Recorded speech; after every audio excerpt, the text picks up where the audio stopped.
I'm Amy Cherry. Nearly 100 people in Flagler County have gotten pink slips from one of the county's largest employers. Sea Ray Boats laid off 90 people and furloughed another 130. The move was part of the boat manufacturer's realignment of production levels to meet lessening market demand. The reduction in force happened at the Brunswick Corporation's production plant on Sea Ray Drive. No other facilities are affected. This portion of WNZF Local News, a service of the Daytona Beach International Airport. Fly to the Big Apple in a New York minute on JetBlue from the Daytona Beach International Airport.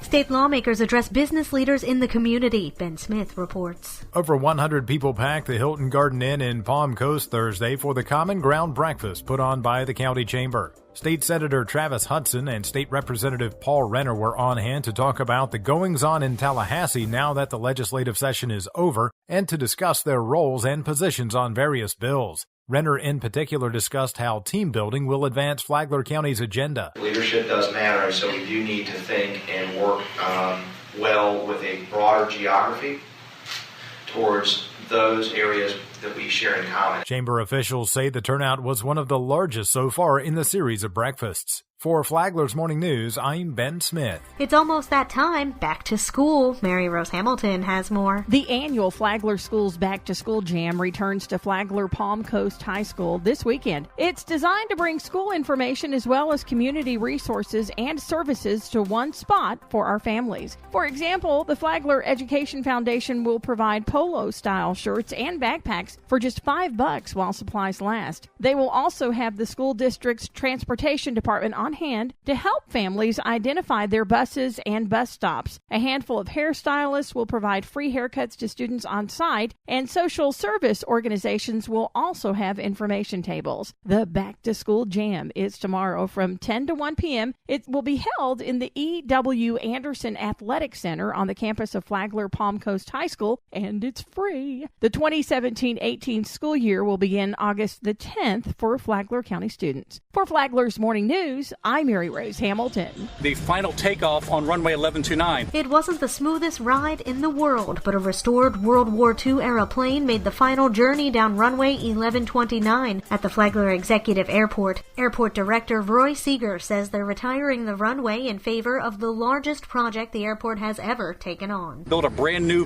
runway 1129 here at the Flagler Executive Airport, a $12.2 million project. The project's been going really well. The new runway is already paved. Now we got to move to the old runway to mill it all up and make it the full parallel taxiway. John Rising owns the North American T-6 Texan Warbird that looks and flies like a fighter jet. There's only 700 or so left in the world. It's humbling when you think of the students that came and used this airport during the war, after the war.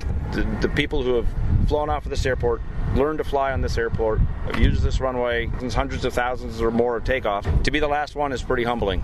And to do it in an airplane that was basically built back when this runway was first poured is probably equally humbling. Flagler Executive Airport's new runway is expected to be complete in November. And now you're up to date on Flagler's Morning News. I'm Amy Cherry.